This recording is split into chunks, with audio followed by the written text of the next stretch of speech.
क्या आपने कभी सोचा था जिस रॉकेट के भरोसे पर चीन दुनिया का बादशाह बनना चाहता था, वह रॉकेट चीन को इस तरह से निराश कर देगा। दरअसल चीन 9 जुलाई को यानी गुरुवार को 12:17 पर अपने जिंकुआ सैटेलाइट सेंटर से एक रॉकेट लॉन्च करता है जिसका नाम कुआइजों 11 रखा गया था। इस रॉकेट की मदद से चीन अपनी 2 सैटेलाइट को अंतरिक्ष में भेजना चाहता था। इस रॉकेट को लॉन्च के लिए चीन ने सारी तैयारियां पूरी कर ली थी, जिसके बाद इसे लॉन्च किया जाता है और यह रॉकेट 2 सैटेलाइट लेकर आसमान की तरफ तेजी से बढ़ता है। लेकिन मात्र कुछ सेकंड बाद ही यह रॉकेट ब्लास्ट हो जाता है और यह जमीन पर गिर जाता है और दोनों सैटेलाइट पूरी तरह से नष्ट हो जाते हैं। इन दोनों सैटेलाइट का एक साथ नष्ट होना चीन को एक जोरदार झटका लगा है, जिसके चलते अरबों का नुकसान भी हुआ है। पहले सैटेलाइट बनाने वाली चांगुआंग सैटेलाइट कंपनी सरकारी संस्थान Changchun satellite of optic files mechanic और फिजिक्स का हिस्सा है। यह सैटेलाइट वीडियो शेयरिंग साइट के लिए बनाई गई थी, जिससे कितनी भी लंबी वीडियो आप किसी के पास आसानी से भेज सकते थे। और वहीं दूसरी सैटेलाइट जिसका नाम सेंटी स्पेस 1S2 था, जो कि लो अर्थ ऑर्बिट नेविगेशन सैटेलाइट था।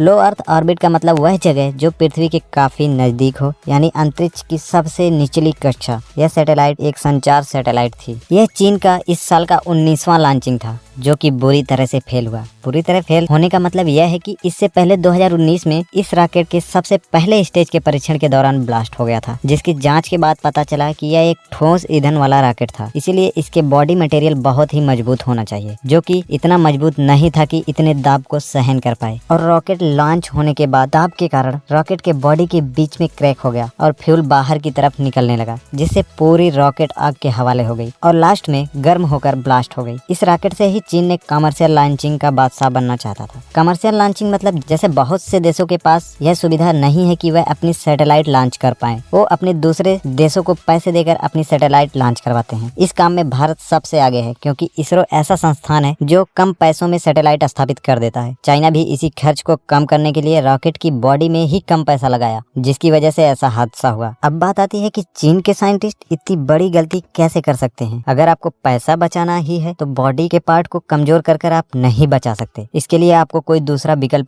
ही चुनना होगा। ऐसे ही और जानकारी के लिए हमारे चैनल को सब्सक्राइब कीजिए और बेल आइकन को भी दबाइए।